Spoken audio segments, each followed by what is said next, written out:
All right, let's get into this. We're going to talk about a man who was convinced he knew everything, and then, well, life threw him a curveball that taught him he knew absolutely nothing at all. And this whole story comes from an allegorical novel called Don Sapiente of La Serena. It kicks off with this really intriguing promise that there's a secret hidden somewhere inside. So, to figure out what that secret is, we're going to follow our guide Don Sapiente on his journey. We'll break it down into 5 key stages that really track his transformation. First up, let's meet the man himself. Picture this, a brilliant academic, right?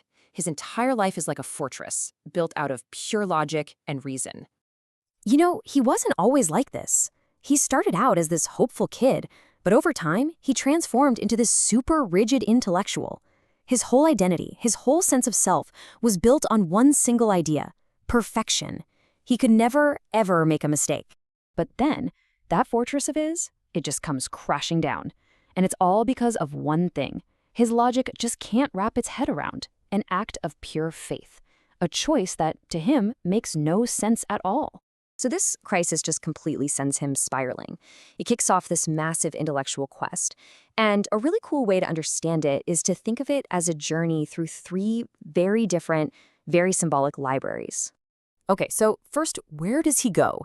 He retreats into his own head, into his own personal library. Imagine this place. It's like a giant circular cosmos of ideas. He's got everything in there: Aristotle, Nietzsche, Zen, you name it. But here's the catch. It's all just a constant debate. No idea ever wins. It's a place for asking every question imaginable, but never committing to a single answer. Then we move on to the second library, his father's. And wow, what a contrast. This place is the total opposite.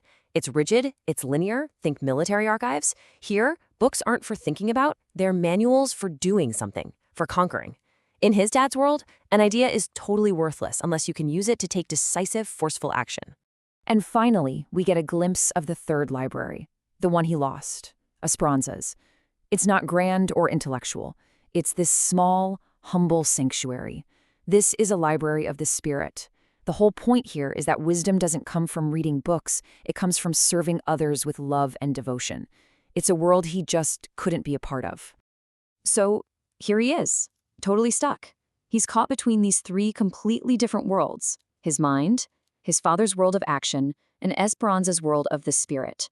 What's a guy to do?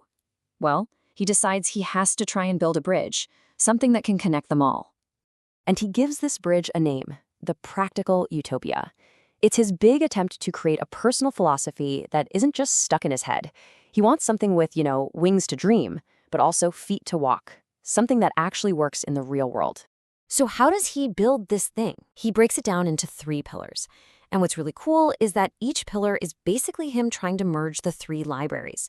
First, you've got fides, or faith. That's from Esperanza, right? But it's a version of faith that's a radical trust, without all the dogma. Next up is logos, or reason. That's his own library, his world of intellect, but now he's trying to make it more open and focused. And finally, there's psyche, or psychology. This is his nod to his father's world. It's a practical map, a manual for getting through life's crises. But here's the twist. You'd think he'd find some personal peace with this new philosophy and call it a day, right? Nope. His internal journey doesn't just stop there. It explodes outward into this radical call for changing society itself. He comes to this pretty radical conclusion. What's the point of personal philosophy if the world around you is completely unjust? He decides it's a luxury. First, you have to fix the system. And he goes deep.